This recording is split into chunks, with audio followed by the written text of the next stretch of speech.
You're listening to KORELP Aniat. Good afternoon. I'm Kelly Hart, and joining me from the Wenatchee Valley Senior Center is Dave Tosch. Hello, Dave. How you doing, Kelly? I'm Nice doing to be here. great. It's nice to have one of these mid-afternoon interviews. We don't do enough of them, and awful glad that you could be here. Thank you. What's the Senior Center all about? Is it just a place where seniors go and do anything? Well, not everything, but we offer quite a few activities, and so a lot of folks in our community really aren't sure what we are. It's kind of interesting. Some of the old timers, they've been around for a long time, think we're a rest home or a nursing home or assisted living. I get asked all the time, how many beds do you manage? How many residents do you have? Well, we don't have any of that. We are an activity center, and we offer a lot of various activities that seniors are interested in, and probably the fastest growing area of interest is exercise, and we offer a lot of variations in terms of exercise. We also have our dances, live music twice a week. We have bingo as one of our fundraisers once a week. And, of course, I'm talking about all the things that we normally do, which we aren't doing right now. Right. Okay, the governor has said that June 30th he's going to say, okay, let's go ahead and open everything up. Not so much, right? Well, we're concerned because we are dealing with a senior population, which is very vulnerable to this virus, as we all well know. And we're going to be very careful. We were one of the first organizations to close back in March of last year. And I've said all along that we very well could be one of the last to reopen. And again, it's because of the population that we serve and the fact that we have got a lot of activity. We have upwards of 50 different activities during the course of an average week. We have hundreds of people that come in and out of the senior center. We can't restrict it to one or two entryways. We have the thrift store, which is vital to us, that we have to keep open. It's open to the public. We can't isolate it. I could go on and on and on, but we're trying to just be very careful. And so this whole masking thing about, well, if you've been vaccinated, don't worry about wearing a mask. But we have to take that another step, and we have to make sure, dealing with the public, we just can't go that route. And that presents a whole nother set of circumstances. Yeah. Are seniors not getting vaccinated? Well, I don't want to say it quite like that, but we have come to know that there's quite a few, in fact, quite a few of our members that we've heard from that have no interest in getting vaccinated and have not been vaccinated. Right. And again, that presents a big challenge to us. And we don't like the idea of having to confront people, have conflict. This is a place people come and they laugh, they smile, they joke, and we want to keep it that way. And I think right now we're waiting for the dust to settle is the best way I can explain all that. What would you say is your number one activity? The number one activity, and I don't know that I want to say it's just one, it's the exercise. I would say out of the exercises that we offer, the SAIL program, Stay Active and Independent for Life, which is managed locally throughout the state, but managed locally, right, is probably the most popular because it's not quite as vigorous of exercise, but yet it really satisfies a lot of the needs of people that need exercise. And so, yeah, the SAIL program, I'll put a plug in for the SAIL program. Well, you've got the TV program, which coincides with all the exercise that you've got going, which is great. NCW TV does a lot of stuff for the community. Is that one example? Well, it is. And we have heard back from a lot of our seniors that are watching the exercise on NCW Life 5 days a week, early in the morning, 6 a.m., I believe. But they also record it, and they play it back, and they exercise with the recording. So that's been very helpful. We have taken the videos of our groups, and those are what people are watching.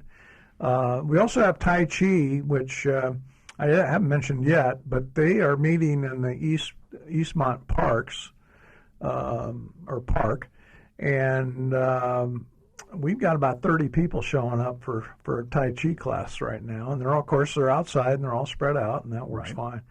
So Tai Chi is another one that's been very, very vigorous and in terms of the participation. Mm-hmm. And I think once we get open back up again, we're going to have some new faces. There's many ways to categorize exercise. Doing the walkthroughs and the Tai Chis and what have you is one way, but you've got others too. I mean, ping pong? Yeah, that's interesting you bring that up. That's another activity that's been really popular over the years, and it is good exercise. And, of course, eye-hand coordination, all of that. And I must say that right now they are meeting also, but not at the Senior Center. They're at the, should I say this? The Crossroads Baptist Church is just across the street from the Senior Center, has been very gracious in allowing us to put a couple ping pong tables there, and that group continues to play ping pong. Wow. Yeah, so there's been, and then we have a walking group that's been walking out of Pipus a couple days, a couple mornings a week, and so we're still doing some things. Mm-hmm. We just can't do it within the confines of the Senior Center. And oh, by the way, we don't have any outdoor facilities to help us with any of that. It's all indoors when we're operating. Right. Yeah. What else do they offer at the Senior Center? You said you've got 50 programs. What can cover every one of them? Well, we have a very vigorous travel program. We do a lot of local trips. We do what I call the major trips, where you actually get on a plane and fly overseas. And we do work with Journey Travel on the bigger trips, and they've been really good to work with over the years. But our travel program is also one of our primary fundraisers, and we miss that right now. We generate quite a bit of income off of our travel program. I already mentioned bingo is another one of our fundraisers. It's a licensed bingo, and we play once a week when we're open. And then, I mean, there's just a lot of different things. The card games, I don't know, we have at least a half a dozen various games that are played, sometimes twice a week. And so we have bridge groups that we have 3 different bridge groups that meet, and wow. So yeah, there's a lot of stuff that goes on, and then we offer a lot of groups that are looking for a place to meet. When we have the room available, we offer that to folks to have their meetings, and so we get squeezed for space a bit at times because over the time I've been there, 8 years. We've seen a lot of additional activities. Some of the recent ones, we started line dancing again, and that was going just before we closed. We have a hula class. It's an exercise class with Polynesian dancing. That's exercise. We have yoga. We have 2 different yoga classes. So I can go on and on and on about all the things that we do. And, of course, I haven't even mentioned our lunch program, and that's 5 days a week at noontime. We serve a full lunch, and a lot of it has to do with the social engagement that people enjoy. Yeah. How many people do you serve? Well, in terms of the lunch, yeah, we average about 100. 100? But then we have theme days. Like we'll have a Western day, we serve pot roast. We'll have close to 200.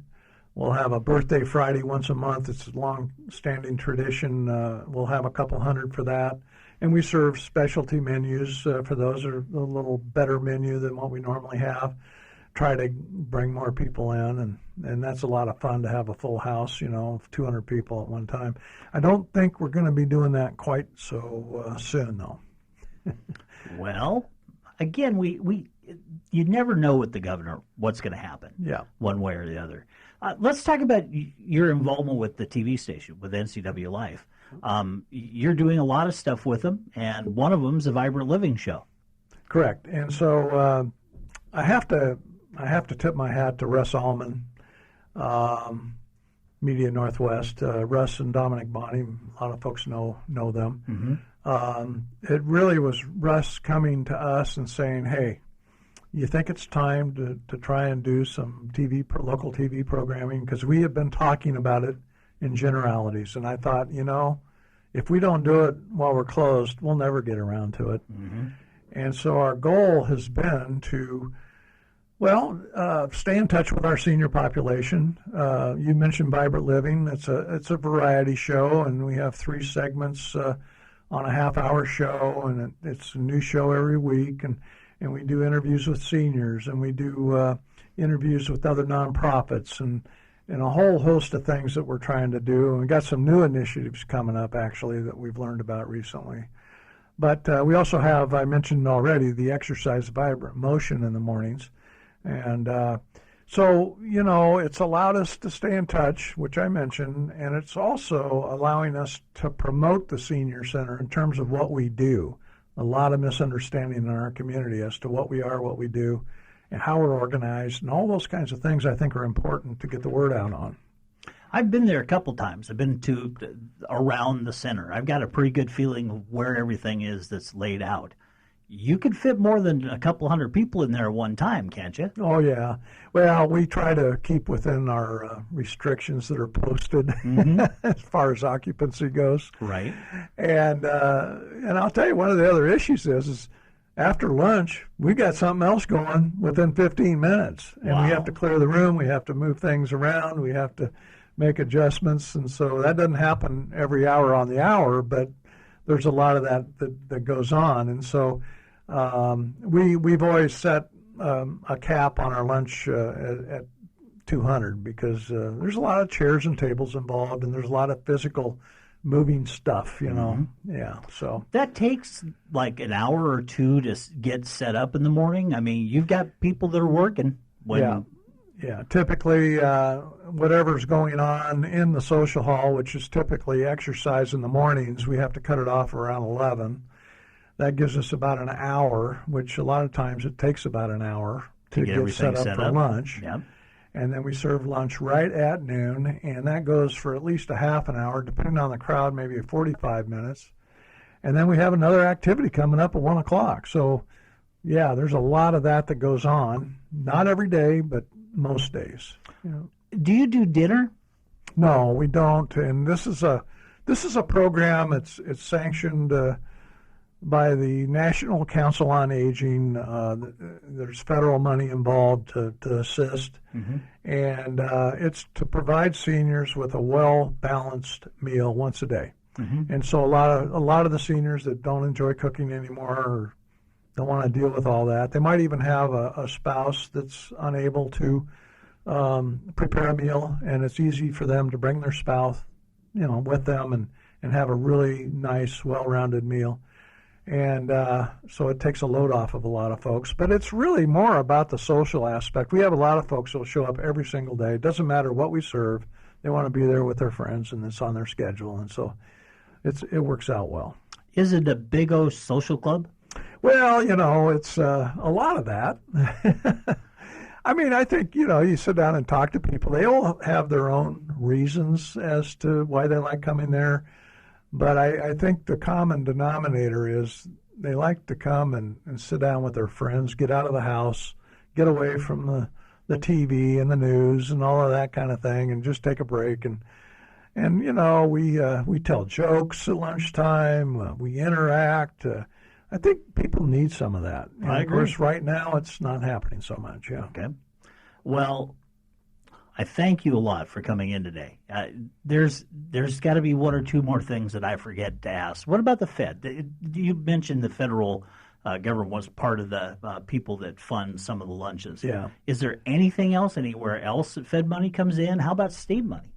Well, you know, it's interesting you bring that up because I'm writing a letter right now to explain what our finances are all about and how we're organized. And we really do not receive, other than a reimbursement, a small reimbursement for the number of meals that we serve. We get an actual reimbursement from the federal government. We don't get a lot of other breaks. We're paying taxes and paying for services and all of those kinds of things, just like a normal organization would, even though we're a nonprofit. And what that means is we don't pay income tax. Right. But we don't have any income, you know, anyway, other than our thrift store. Right. But when you put our whole budget together, it usually zeroes out because we use all that money generated by the thrift store to pay for, you know, Services our and operations and services. So, yeah, and the thrift store, again, I can't say enough about that, how important that has become. We're setting records in sales right now, and that is what's going to keep us going throughout all of this so we can reopen again and then start having our fundraisers, which I love to talk about, but we may not have time for. We could talk about them. What the heck? Well, we have an annual crab feed for one thing, and it's usually in June. And of course, we missed last year in June, and we're going to miss this year in June. But the way those things work is the more people we get in there, the better we do with the fundraising, right? So, right. And here again, we have over 200 people that show up for those things, make a lot of money. And, it's gotten to the point now with the crab feed that we don't even have to advertise it. We'll mention it, and the word spreads like wildfire. We'll sell it out within a week. So we've been thinking about when we do reopen to have a couple of them a year and take advantage of that. We also have our craft fair that's every November. It's usually around Veterans Day. It's usually the early part of November, and that's huge for us as well. We have close to 100 different vendors. We use the Foothills Middle School gymnasium. We clear the senior center out and set up booths in there, and that's been going on for a long time, like 15 years or more. And so that's been another fundraiser we really missed last year. And then I mentioned travel is another fundraiser that we have that we were missing out on, and bingo is another fundraiser. So we're missing a lot of fundraisers. That's why the thrift store has become so important, to keep that open, meet all the restrictions. We're doing fine. Nobody's gotten COVID on the staff. We've done all of the right things there, and that's what's gonna get us through this. Yeah. Do you have a board that yes. you have to answer to, or that you work together with? So all these decisions that I'm telling you about, I would tell you that the board is integral to all these decisions. These aren't just my decisions as to when we're going to reopen. It wasn't my decision to close on my own. So yes, we have a 10-person board, and most of them have been with us quite some time. They know what they're doing. We're always looking for new board members. Obviously, it's good to have a little bit of change along the way. But anyway, we have a very strong board, and I'm blessed to have that, because for an executive director, it's critical to have a good board to work with. There's there are long days. You spend a lot of time there. Well, I must tell you that I have probably been spending more time while we're closed than I used to when we were open, because we're dealing with all these new set of circumstances and issues that we never had to deal with before. When I took over, I picked up the reins, and I thought everything was running great, and we just kept things going and tweaked a few things here and there. But now, with the thrift store doing things a lot differently than we used to, and trying to deal with some of the new initiatives, just helping produce these videos, and participating with the videos, and arranging for people to interview, and all of those keeps us very busy. But yeah, we also do. I must mention this, that we have a receptionist that is calling our membership, checking in on them, seeing if there's anything that we can do for them, and just kind of giving them the lowdown as to what's going on, so they get it firsthand. And that's been very beneficial, I think, for a lot of our members. Being proactive. We're trying. Instead of reactive. We're trying. That makes sense. Yeah. Well, thank you very much for being with us today. I appreciate you taking the time to come on down, and you have a good day. Thank you so much, Kelly. All right. That is Dave Tosch from the Wenatchee Valley Senior Center, our guest here this afternoon on the Kelly Hart Show in a brief afternoon edition. All right, we're going back to music, and you can tuck yourself in. Have a good time. Bye-bye.